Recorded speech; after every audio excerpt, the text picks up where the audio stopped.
Is good, people. We are back for Matthew chapter 27. And for those of you who thought that yesterday's video was a long one, I have a feeling this one's not going to be much shorter. Sorry. Chapter 28 is going to be shorter, though. That one's only 20 verses. But chapter 27 is 65.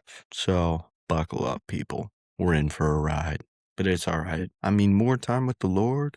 Oh. Anyways, Judas hangs himself. We're off to a great start. Very early in the morning, the leading priests and the elders of the people met again to lay plans for putting Jesus to death, and they bound him, led him away, and took him to Pilate, the Roman governor.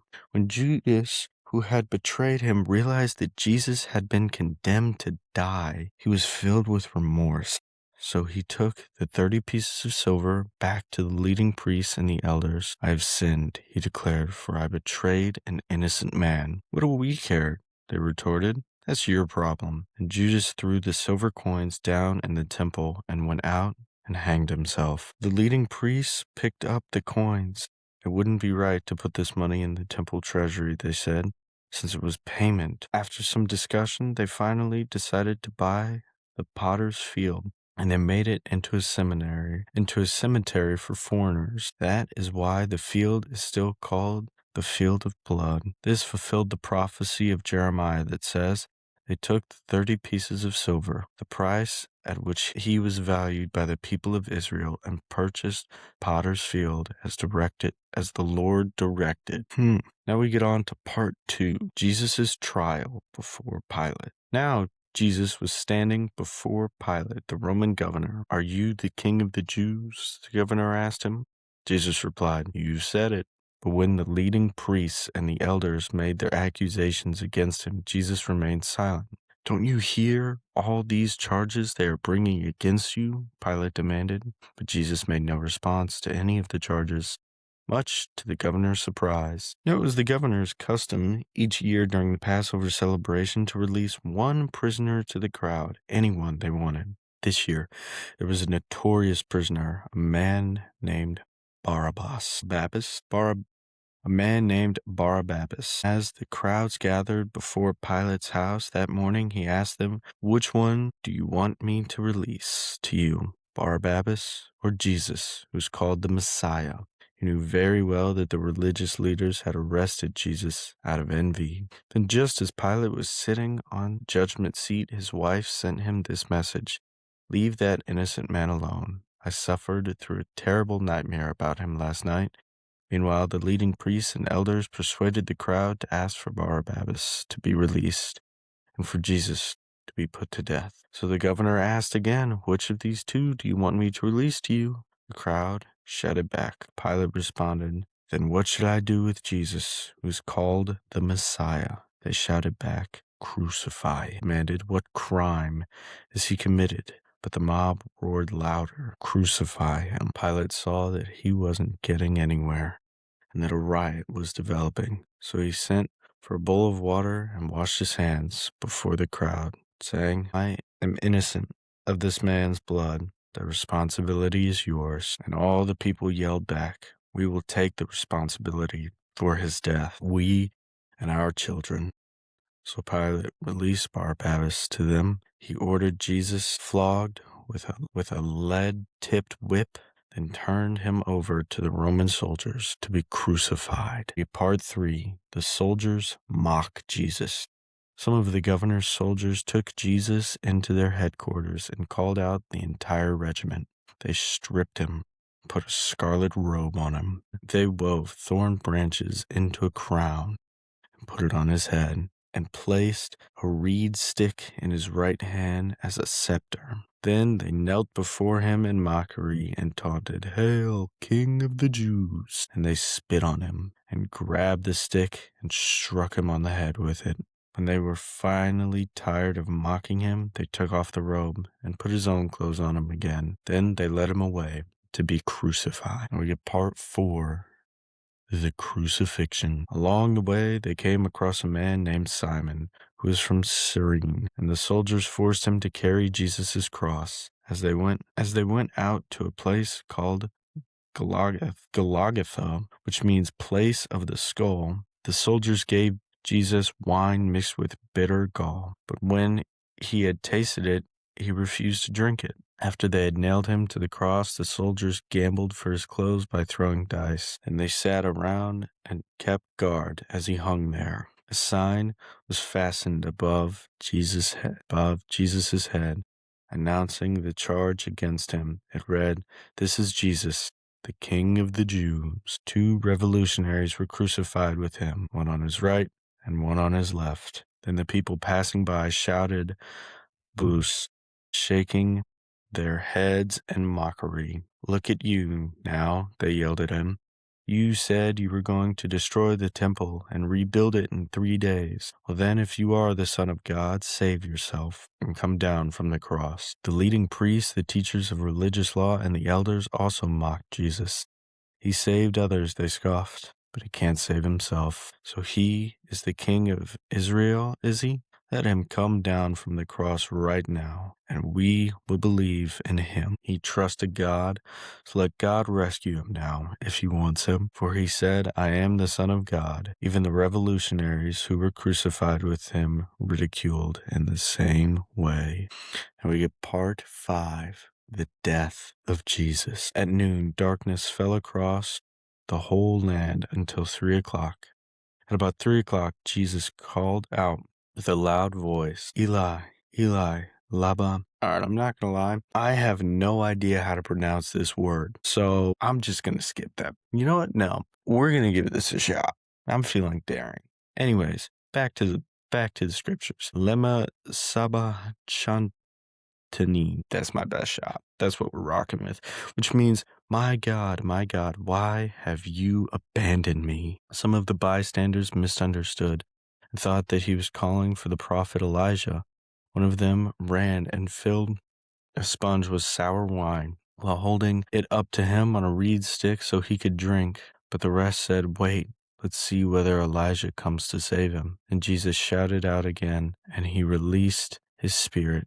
At that moment, the curtain in the sanctuary of the temple was torn in two from top to bottom, and the earth shook, rocks split apart, and tombs opened. The bodies of many godly men and women who had died were raised from the dead. They left the cemetery after Jesus' resurrection, went into the holy city of Jerusalem, and appeared to many people. The Roman officer and the other soldiers at the crucifixion were terrified by the earthquake and all that had happened. They said, "This man truly was the Son of God." And many women who had come from Galilee with Jesus to care for him were watching from a distance.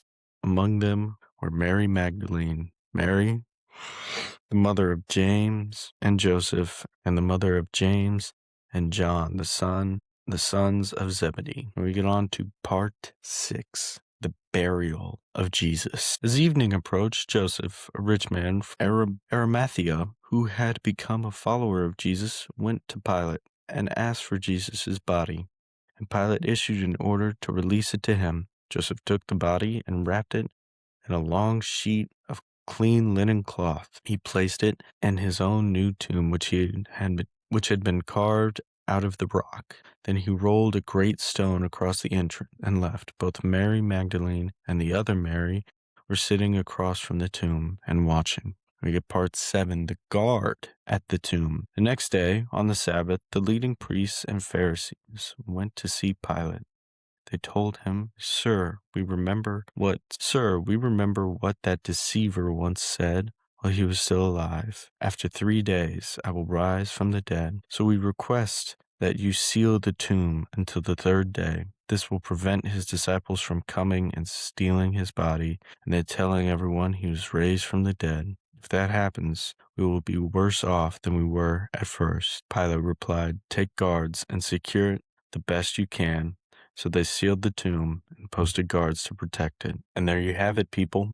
That is the story of the end of the life of Jesus. Obviously, we haven't gotten to the resurrection yet, but let's talk about it, shall we? I find it interesting in one, when they're talking about Judas, hanging himself, they are unintentionally following the will of God because they're sitting there. They're like, oh, we can't put the 30 pieces of silver we paid Judas to essentially kill Jesus. Now that he's dead, we can't put that in the temple treasury. That's unacceptable. So I guess they have some conscience, right? However, they followed the prophecy and they buy the field, like the prophecy says, and they create a cemetery, like the prophecy says. So guess what, guys? If y'all think that you won't eventually be forced to bend to the will of God and even without knowing follow what he wants you to do, the very same people who killed Jesus, like are the legitimate reason for Jesus's death, fulfilled God's prophecy. So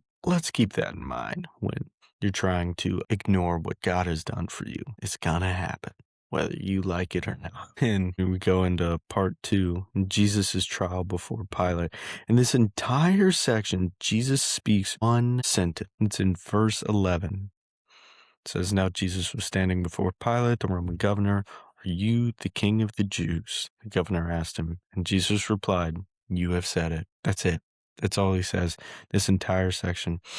The trial for his life, the man gets one sentence out. And that sort of highlights that I think, especially something that's very true nowadays in our own modern justice system here in America. Sometimes the people aren't concerned with justice. They're concerned with putting the people they don't like in jail, or in this instance, to death. And I forget what show it was. There's some show that I never watched, but I saw this clip on TikTok where this guy had said that at a young age, he realized that if he talked long enough, he can make anything seem like it's true. That's essentially what the religious leaders are doing here.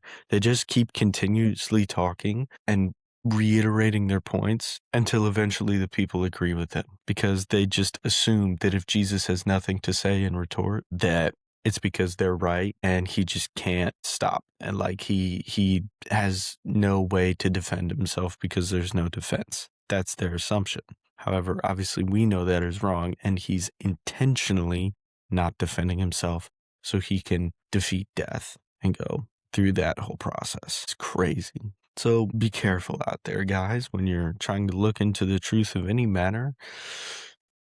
The truth is sometimes not whatever gets repeated the most. So let's keep that in mind. This is actually shown more clearly when they have the choice between, by the way, I have no idea if this is how you're supposed to pronounce his name, but it's what I said, so it's what I'm sticking with, Barabbas. And then it says in verse 20, like I said, or saying people just keep talking until what they want to be true sounds like the truth. Meanwhile, the leading priests and elders persuaded the crowd to ask for Barabbas to be released and for Jesus to be put to death. They just keep talking to them.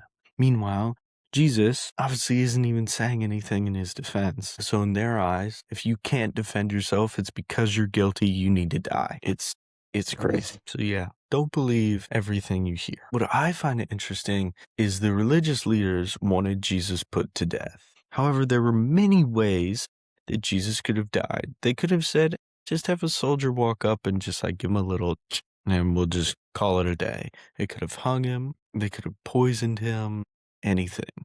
However, they decide that Jesus needs to die in one of the most brutal form of execution ever created. Crucifixion. So obviously, I feel like people don't really understand truly what crucifixion was, because now the cross, like Jesus is, it's all like a very important and hopeful and awesome symbolic thing for us. But crucifixion was genuinely horrible. Honestly, I think when the founding fathers back in the day were talking about created the amendment of no cruel and unusual punishment, this is like the type of stuff that they were like, we can't allow this. So crucifixion is when a human being gets nailed to a cross, put the arms out like this, and they put nails through their hands, so that it holds them up to the cross.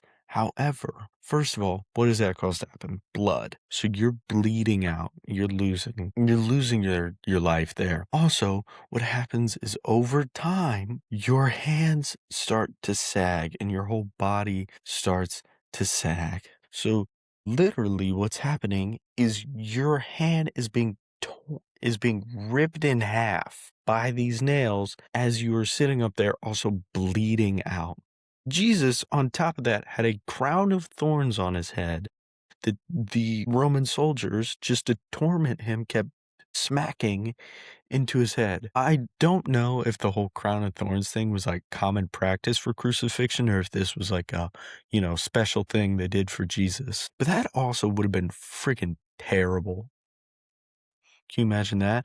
Yeah, he's got nails in his feet too, by the way, which are doing the same thing, except the nails in the hand are just gonna go like right up, go like maybe 3 to 6 inches, depending on the size of your hand. The nails in his feet are going to start. So let's say this is like the bottom of my foot, right? It's gonna go all the way up. It's nasty. First of all, yeah, that's nasty. Also, your feet, which normally sit like this, are nailed to sit flat. So that also sucks. That's terrible. It's genuinely one of the worst possible ways to be executed. I mean, listen, you tell me I'm going to die by crucifixion. I don't care how much of a fight I have to put up with the guards to die in any other way possible before I get there. There's absolutely no way I'm surviving to make it on that cross. Not happening. I don't care what I have to do. I'm going to die anyways. That is not the way I'm going out. That sucks. Because it's also a very slow death because you're bleeding out, which is a very slow way to die, but you're also have the extreme pain from bleeding out, having all these puncture wounds. You have the extreme pain from your body being torn, like literally progressively, like I said, torn in half because of the weight of, it's like, that's awful. Genuinely one of the worst ways, at least I've ever heard of, even in ancient history, to die. Terrible. Oh yeah, also forgot to mention before that, you have to carry your own cross out into the field that you're going to be crucified in. Let's Google this. I don't remember off the top. Okay, so historians estimate the full cross weighed upwards of 300 pounds. However, let's be generous there. It wasn't that bad because the specific cross beam that Jesus had to carry on his back weighed anywhere from 75 to 125 pounds. And I know there's going to be some big buff dudes out there who are like, 75 to 100, like, that's nothing. I can carry that. Well, he had to carry it. Let's see, actually, how far did he have to carry it? Yeah, he had to carry it roughly about a third of a mile. For anyone out there who is not from America and uses the metric system, it's about 600 to 650 meters is the estimation. I don't care how buff you are. 125 pounds after a third of a mile would suck so bad. I mean, I don't think I could go 100 feet. I don't think I could go 50. I don't think I could go 20 feet with 125 pounds on my back. However, I am small. Not really. I'm like a regular sized dude. But obviously there are people bigger than me. And Jesus carried it a third of a mile. And that's what was expected of you during the, Roman crucifixion. Like I said, genuinely one of the worst ways, at least that I know of, even in ancient history, to die. Like, it's terrible. So they're being extremely cruel by saying crucify. So yeah, keep in mind, people, whenever you're out in the world, this is the world we live in. The world that not only chose a notorious criminal over Jesus, but decided that he needed to die, and he needed to die in one of the worst ways possible. Yeah, and then we move on to the next session where the soldiers are mocking Jesus. First of all, let's talk about genuinely stupid idea. You're gonna mock God? That might be one of the dumbest things I've ever heard. But I mean, I guess they're under the assumption that he was a liar and not actually God. But even still, like, you're still kicking a man while he's his absolute most beat down. Yeah, they stripped him put him in a scarlet robe. Like I said, they made the crown of thorns, put it on his head, and they smacked him on the head to beat the thorns into his head. That's awful. Yeah, this is what Jesus had to endure for us, by the way. Terrible. Just terrible torture. We move on to the actual crucifixion itself, in which they're still messing with him. They're giving him bitter wine to drink. They're bidding for his clothes. I mean, not only is Jesus dying in the most painful, terrible, like awful way, he's being mocked, he's being bullied, he's being beaten the entire time. Yeah.